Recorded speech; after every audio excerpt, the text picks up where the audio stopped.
Okay guys, so today in class we're going to talk about the cone. And so what we want to do is, I don't have a circle base for this cone yet, but I do have this party hat, and we're going to discover what the surface area is of this cone. So our first step is we're going to unhook this on the back, and I have one already unhooked, and we're going to unroll this party hat to see what it would look like as a flat surface.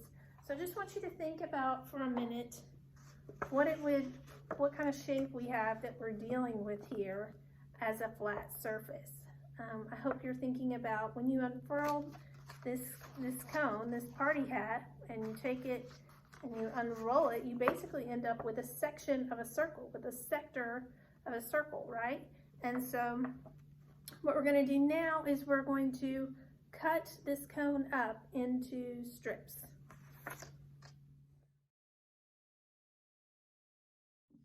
Okay, now what we're going to do is we're going to take these pieces that I just cut out and we're going to rearrange them. I'm going to line these guys up. 1, 2, 3. They're a little wonky. They're not perfect. 4. Let's see. And then I'm going to come back with these other pieces that they were originally all down here, right? And these all were smushed together at the top to find my cone. But now I'm going to reverse some of these and I'm going to slide them in to fit in between.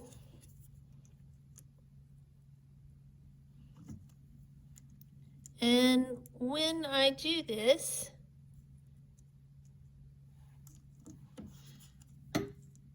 it starts to make a rectangle.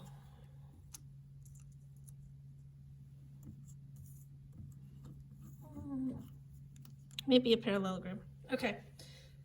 So now we know how to find the area of a rectangle. We know that that is just base times height. So we can figure out on a cone what would be our base times height. So I put our pieces to the side for a minute so that we can figure out this base times height piece. Remember that the actual height of this cone goes up the middle here where my pin is, right? But then the slant height is the one that goes down the side here, right? So if that's our L, and we use the letter L to represent slant height, right? Then on this guy, what would we use for our height and base times height? If you think about it, remember we unfurled this, right? What is our L on this thing? Well, I hope you're thinking about that, like on this little piece right there, it's basically the altitude of this little triangle. So our L, our slant height, is that piece. Now, for the second thing, we have to think about what is our base down here. And remember when we had all these triangles, when they were all side by side and smushed together, when I originally cut them up, we're basically finding this distance here along the rim of this part of the circle, right? But then think about it, when we put those back together to form the actual circle, isn't that just this distance here? So what do we call the distance around the circle? This same distance would be 2 pi r. So we know that all of those combined would be 2 pi r.